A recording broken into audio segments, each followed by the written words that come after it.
कोकणात ठाकरे पक्षाच्या शिवसेनेला धक्का. चिपळूणचे आमदार सुभाष बने शिंदे पक्षात प्रवेश करणार. उद्धव बाळासाहेब ठाकरे यांच्या पक्षात सध्या चलबिचल सुरू.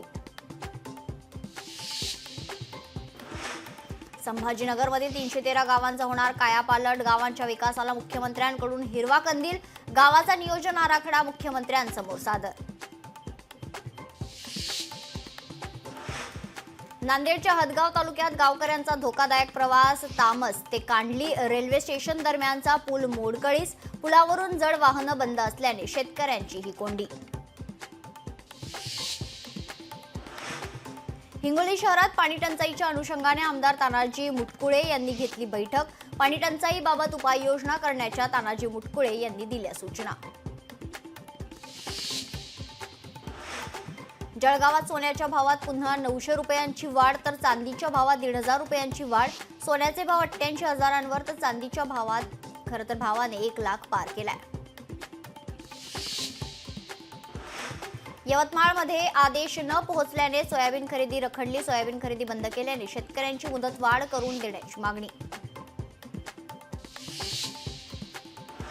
हिंगोली शक्तीपीठ महामार्ग रद्द करण्याच्या मागणीसाठी आंदोलन. शेतीचं मोठं नुकसान होणार असल्याने शेतकऱ्यांचं आंदोलन.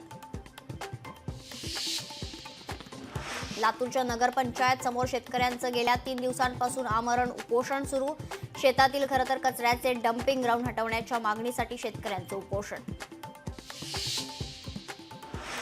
वादग्रस्त वक्तव्य करणाऱ्या राहुल सोलापूरकरांवर दौंडमध्ये सर्व पक्षाकडून जाहीर निषेध. देशद्रोहाचा गुन्हा दाखल करण्याची केली मागणी.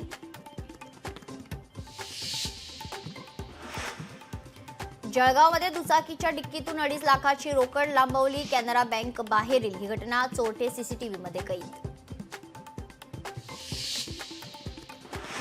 अमरावतीच्या तिवसा शहरात वन विभागाच्या जंगलाला आग लागली. अग्निशमन गाडी घटनास्थळी दाखल झाली. आगीवर नियंत्रण मिळवण्यासाठी प्रयत्न सुरू. डोंबिवलीमध्ये जमिनीच्या मालकी हक्कावरून शेतकरी कुटुंब आणि बिल्डरमध्ये वाद, तर जागेच्या गेटवर शेतकरी कुटुंबातील महिला बसल्याने पोलीस आणि महिलांमध्ये झटापट. जळगावमध्ये मोकाट कुत्र्यांचा 15 जणांना चावा. नागरिकांमध्ये भीतीचं वातावरण. नगरपालिकेने मोकाट कुत्र्यांचा तत्काळ बंदोबस्त करण्याची केली मागणी.